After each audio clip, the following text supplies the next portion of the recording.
HerFlow explores topics around healthcare, well-being, oncology, and integrative medicine from the perspectives of Dr. Paul Chen, a UK-based general practitioner who has a specialist interest in well-being, lifestyle medicine, longevity, and cancer care, and Dr. Wafaa Abdelhadi, an integrative oncologist in Egypt who specializes in functional medicine and applied metabolic therapy. The content is for educational and informational purposes only and is not a substitute for personal medical advice, diagnosis, or treatment. While we discuss evidence, professional experience, and reflective insights, listeners should always consult a qualified healthcare professional regarding any medical concerns or decisions about their health. Opinions expressed on the podcast are our own and do not replace guidance from your own healthcare providers. Every health journey is unique. We encourage listeners to take what resonates and seek support when needed. Welcome back. We're now episode 2 of Per Flow. And we are talking about what are we talking about, Wafaa? Well, I think we're continuing to talk about self-care this season 1. I don't know how many episodes we're going to do for the time being. So we'll take it from where you were walking your dog last time. Did you go and take a walk with your dog? Absolutely. It was a nice sunny day, and I think the dog enjoyed it. And I think actually today's conversation is about the diet. And the point being that afterwards I was rather hungry and obviously I had to eat something. And I think diet's a very interesting topic and a very important one because most people aren't really sure what they should be eating. And in my consultation, I often have a bit of a chat about what to eat, when to eat, how to eat. And it's very, very nuanced. We talked about the word nuanced last time. And it's difficult because there's so many diets out there. There's always sort of dieting regimes. There's all this thing about nutrition. And I think the problem in general practice is that as GPs, we're not necessarily trained in nutrition or diet. And it's very difficult to give, I guess, evidence-based or let alone evidence-informed advice on nutrition and diet, partly because there's just so much out there. And Wafaa today, we're quite lucky because Wafaa is a functional doctor and she'll have her own take about diet. But yes, we'll use this episode to focus on what I see in my day-to-day when we talk about diet and nutrition, and then we'll see what Wafaa says. So over to you. Yes, Paul, it's very interesting, and I'm so happy and proud, and I wish like all the GPs and all the doctor actually take a pause and ask their patients what do they eat, because most probably most of the doctors do the hemoglobin A1C, which is in the blood test reflects to your blood sugar level in the past few months, and most of them are pre-diabetic. But we're gonna talk about blood tests later on in another episode. But when it comes to nutrition, people are in a very conflicting, like the trendy. So plant based. This is trendy. And look at this guy, he's building his muscle with a plant based diet. I don't know how. And then another one going on pescatarian, and then ketogenic diet, and then vegetarian, and then vegan, and then it's actually mind blowing. But at the end of the day, what I do tell my patients, and I'm not a nutritional therapist, we have to be clear. I'm a functional medicine doctor, clinical oncologist, as you know. But from my experience with Patricia Daly, who was the best nutritional therapist I've ever seen in my life, and from what I have learned from functional medicine, and to wrap that with my experience as a clinical doctor, I like to listen to the patient about his habits about eating, and then I tell them about insulin resistance.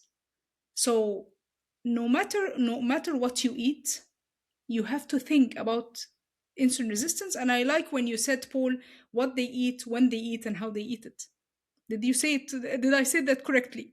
Yes, more or less, yes. So the thing is that when you spike your blood sugar, it actually increases insulin.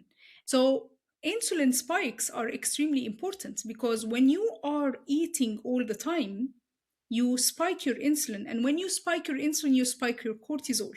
And when you spike your cortisol, you are in a fake stress mode. So you might not be stressed, but your body is in high cortisol level and will imitate stress for you. I don't, maybe I need to go to a nutritional therapy education, but people who are stressed, they binge on high carbs, and they feel like the subtle, or like a few minutes, or maybe 30 minutes of satisfaction, and then they binge on more.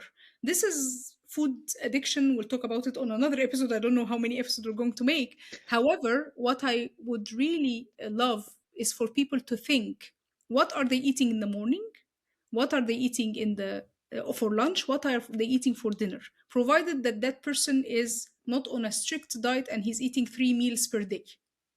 So first you have to start eating, you have to focus that your food is mainly protein, and then good fats, and some carbs, not the other way around. Because like I pass like when you are walking with your dog or without your dog, and you're passing by all of the shops, Pret a Manger, Nero, Starbucks, all of these things along the way, what will you get quickly? A sandwich, a pastry, like croissant, a muffin, skinny muffin, okay, as they say, because it's skinny and it will not make you fat, but it will spike your blood sugar. And then when you go to the pasta, to the salad section, you will find pasta salad, which is fine, by the way, if it has like tuna in it or a good protein. So you have to understand that when you eat, it is a bio individual thing. Like I get very high sugar spikes. I wore the CGM, and I know that you are experiencing it now, Paul, so I need to, yes. So the CGM is the continuous glucose monitoring, and you put it in your arm. You don't have to be diabetic to wear it. It's very, very nice to actually experiment if you are driving during traffic, if your blood sugar will spike, if you're yelling at someone and your blood sugar will spike, which food that you ate and will spike your blood sugar the most, and how long will it stay. So I think that everyone is different from the other, but I think that low carb is the best. Whether it was low carb pescatarian, low carb ketogenic, low carb whatever. So it's all because of the blood sugar. The blood sugar, and there is a lot of data, and I actually present those data in the conferences. There are two main things, two main papers I want to talk about to you about. 1973, they actually put sugar in a petri dish, and they found out that when you add sugar, your immune system gets paralyzed for 5 hours. 5 hours paralysis of the phagocytic activity of your white blood counts. So if someone sneezes in your face, you will get infected. That's like, I'm joking. So the other thing, it's 2019 paper, very meticulous paper about the molecular cascading in your cell to your nucleus, that hyperglycemia, which is high blood sugar in your blood, causes tumor initiation, progression, metastasis, and new vessel formation, which is metastasis as well, angiogenesis, and ends up in chemotherapy resistance or cancer resisting treatment. So it is very dangerous, the hyperglycemia that we are being exposed to. Everything is filled with sugar all around you. What about you, Paul? I think for the listeners, you can guess that Wafaa is the expert in this, and she's really taken a deep dive. I'm going to just draw it one step back first, in so much as one. I think what's really important here is, yes, what she says is spot on, and I think it's really important to understand that some of the science here. Moving it back to general practice for a split second, when we talk about the what and when and how, sometimes I will talk about the what. It might be the superfoods like kale, broccoli, spinach, parsley, ginger, turmeric, those sorts of things. But also, we need to understand that the gut microbiome is an ecosystem within an ecosystem, and it's a moving target. And so it's really important to figure out what works best for you. And of course, knowing Wafaa's knowledge means that you can really go and take a deep dive in terms of optimizing things. But I think in terms of the general understanding of it, I think it's also useful to know what things can you gamify in terms of the dietary side of things. So there's the what, Okay, it might be that sometimes some people find that broccoli is really good. So we know that it's got sulforaphane and interferon oncology side of things really good. However, it might make your IBS, irritable bowel syndrome, worse for some. And there may be other foods that work for you, but not for your friend or your partner. So it's really important to have a bit of a trial and error, or what I like to call trial and improvement, to figure out what works best for you. When you eat also matters, of course. So we know that I think when you eat, it takes something like 4 to 6 hours. I think there's some studies to then say how long it takes to digest it from the stomach and then for it to go down further. And of course, if you're eating it very late, well, you're in that phase where you want to go to bed, you're in that rest and recover phase. But if there's still food stuck in that stomach and you're trying to digest it, well, a lot of that blood is going to have to be redirected to digest it. And we all know from our basic, perhaps biology, GCSE, you've got the hydrochloric acid and you've got the protein enzymes trying to churn away at it. Well, no wonder you may be suffering from reflux, that heartburn sensation, because you've timed it a bit late for that eating so that that digestion process can be facilitated. How you eat also matters, being mindful of how you eat. But you can also, sometimes the conversation I have with patients who, let's say, are wanting to lose weight, we can even trick our minds. So, for instance, if you've got a plate this big and we've got a finite amount of food of this size versus a smaller plate with the same amount of food, we know we get fuller even on that smaller plate. Similarly, in colorings, I think evolutionary, we've sort of over time decided that dark colored purple stuff, blue stuff is potentially poisonous. Although we know it's very good, we can actually dampen down our satiety and appetite by being gamifying and coloring everything blue. Hopefully not the one that Sophia used, but something that's actually natural in color, right? And so there's ways in which, like even the size of the cutlery, if you've got smaller knives and forks or chopsticks or whatever you use, right? Chopsticks are a bit difficult, but it just means that you slow down the pace at which you eat. And it's so easy to then say, okay, well, chew your food. We all know that. But these are things that you can nudge to get yourself to perhaps slow down the speed at which you eat. Because we all know our stomachs are a bit of a dumb organ. So by the time that we've actually eaten stuff and we feel full, we're actually overeaten. And there's a fantastic saying in Japan called hara hachibu or hara hachibu me, which means eat to 80%. Because it's all to do with the hormones. And I'm sure we'll put it on the website about cholecystokinin and gastrin and other hormone side. But it's just that we want to make sure that the stomach doesn't get over distended by the time that you actually feel full. And it's being intentional and mindful of how you eat that then enables us to get the right nutrition, but also the right amount of calories. But also we need to now figure out which food groups to eat and not to eat. And of course, we all know that it's important not to eat have the things that are ultra processed, the E numbers, the artificial flavors, the preservatives, all that. That's a given, right? But it's also important there may be hidden stuff like hidden salt. In terms of the sugar side of things, you want to make sure that the order is good. So, Wafaa, you mentioned about, and you revealed the fact that I've got what we call a freestyle leap. For the first time, like I said in the previous episode, I'm a firm advocate of see one, do one, teach one. And my nurse said, oh, I've got a free freestyle leave. And I said, can I try it? So I've actually literally got the circle stuff here that's monitoring my sugar levels in real time. And I've just been playing around with it as the experiment of seeing how far can I spike up my sugar by eating lots of sweet stuff versus, for instance, the timings, right?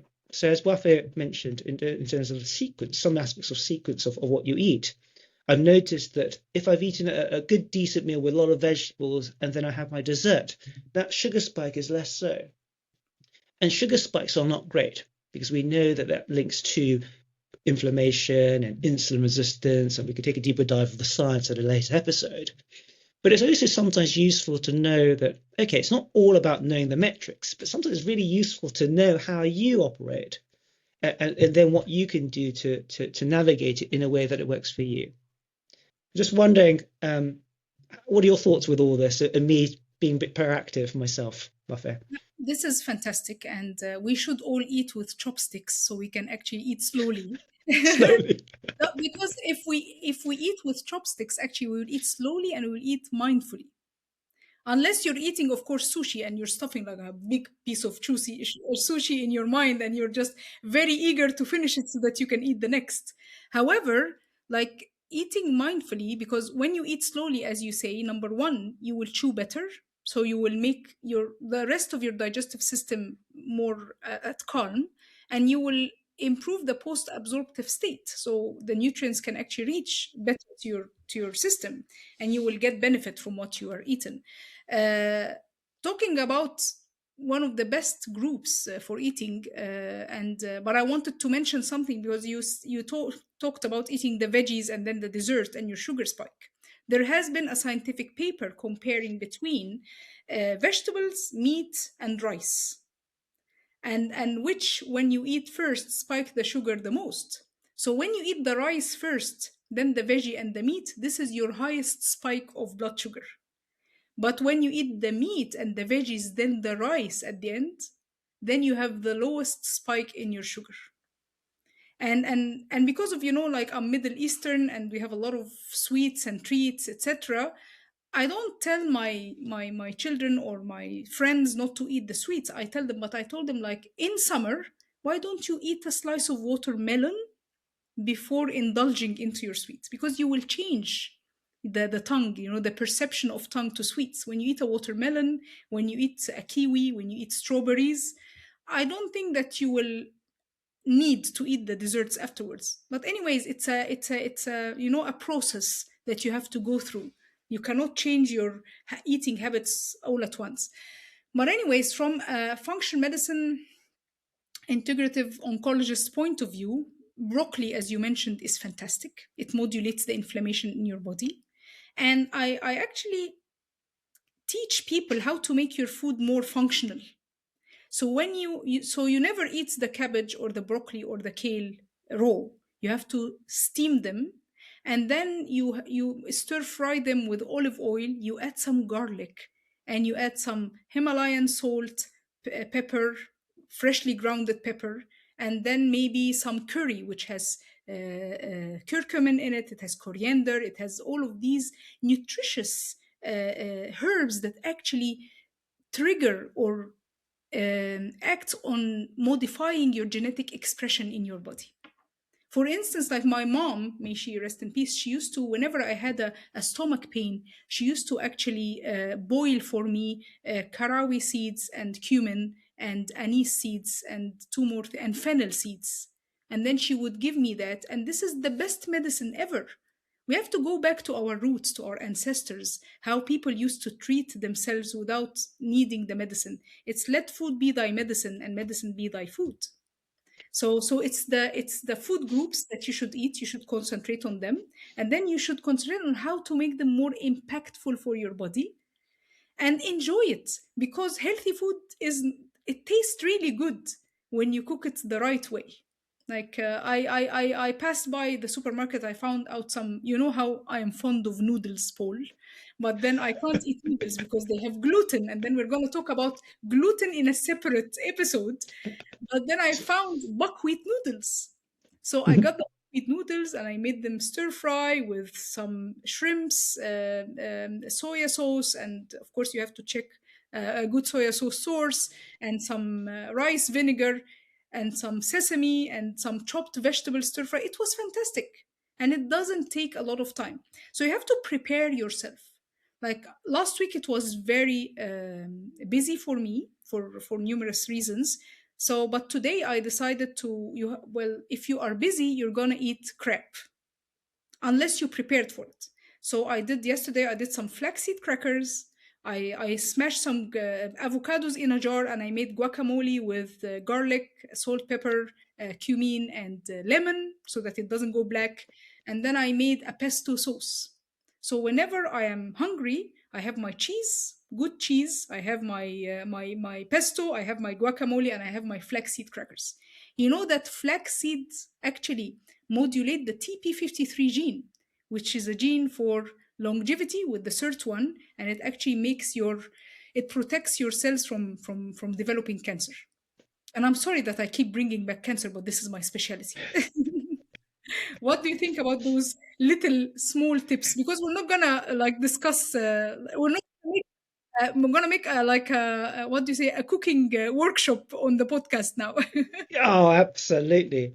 I think in the closing minute or two, I think one other aspect is sometimes you need to figure out what works for you. And I can give you a good example here.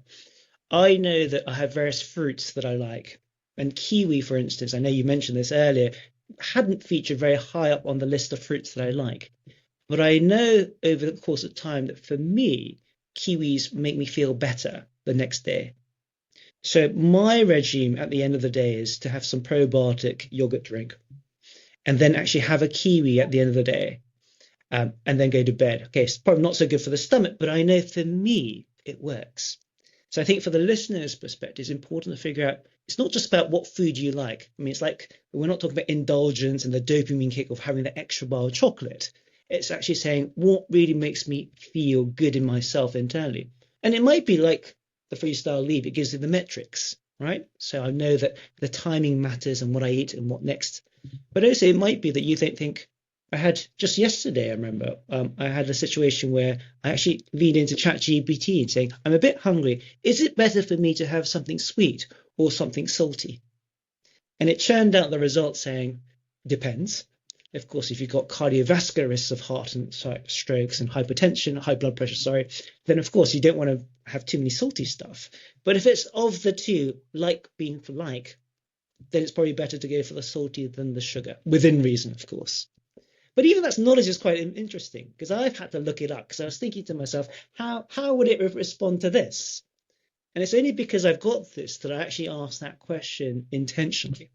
And I think for the listeners, I think it's important to, as you start getting an awareness of what works best for you, not also withstanding the actual science behind it. And of course, nutrition diet is an evolving field, as we all know. I think it's quite nice for you to then do a bit of trial and error, a bit of trial improvement to figure out what foods can you then eat that makes you feel better. Yes. This is very good because I keep telling my patients you have to experiment with food. So after you eat that food, are you getting like bloated? Are you getting like an energy crash? You feel fatigued? Do you feel sleepy? Do you have headaches? So all of these things can be an indication if that food is good for you, or this combination of food, or that time when you ate that food is not good for you. And actually, referring to this, because we are on a podcast, so some of the listeners will know that this is a CGM, a continuous glucose monitoring. And actually, wearing two of those actually changed the way I looked at food.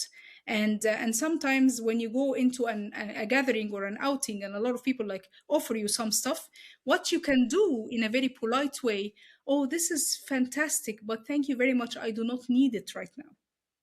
And when you say out loud, I do not need it right now, you're actually apologizing in a very decent way to the person in front of you that you cannot take that food. And at the same time, you are rewiring your brain in a neuro linguistic way, telling to your brain that you do not need this right now. So this the actually the tools that I use when I'm in front of like a big pie of maybe strawberry or a big delicious meal, and I can't take it right now because I just had my lunch, for instance. So yeah, I think that I hope our listeners know that this is not a cooking workshop. However, I would like to experiment with every food that they eat. If it makes them crash, if it makes them more energetic, then they put it at the top of their list. They would try as much as they can. I know that the temptations are everywhere, but they should try as much as they can to not take that Mars or Twix or Galaxy bar from the supermarket on their way out, and take some nuts instead. Get some from some cheese from the the fridge. Like there are a lot of healthy options, especially what I have seen in the UK. It has evolved here in Egypt as well, but you have to go to a specialized supermarket for that, or you just do it yourself and take it in a bag while you are walking your dog. Excellent. So on that note, Wafaa, what are you going to do until our next episode? Hmm. Yes, I'm gonna maintain my habit of doing healthy things at home, so I don't actually crave and take that bag of chips that my son has brought yesterday. When you have the alternatives, you will feel good about yourself. So, Paul, what about you? What are you going to do until the next episode? It's a good question. I mean, the advantage is that I know my sugar levels in real time at the moment. So it's perhaps making sure that if there is that craving to want to have that biscuit or something sweet, is to perhaps think twice about it and go for another option. Or even for that matter, if it's late in the evening, you just say, nah, I'm not going to eat it. I'm sure my brain will be sad initially, but the next morning, I'm sure my body will thank me for my choices. Absolutely. It takes like willpower. But if you tell your brain, I do not need it will be happier. Excellent. Well, on that note, listeners, I hope you guys can also have a bit of a think about what you might be able to do from the nutrition and the diet side of things. But until then, we will see you next time. All the best. Bye for now. Or